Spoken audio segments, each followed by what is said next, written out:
Been working on the master plan for the last 3 years essentially, but we've really picked up the pace in the last 9 months.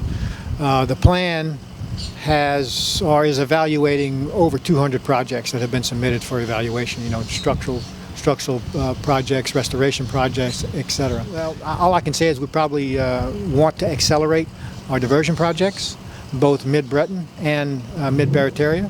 So those are still very prevalent. We've got the home and navigational locks. That's still a very good project, and we'll continue to carry that forward. We're going to add some resiliency projects in there. We're taking a different and more focused look at resiliency and some of those types of projects.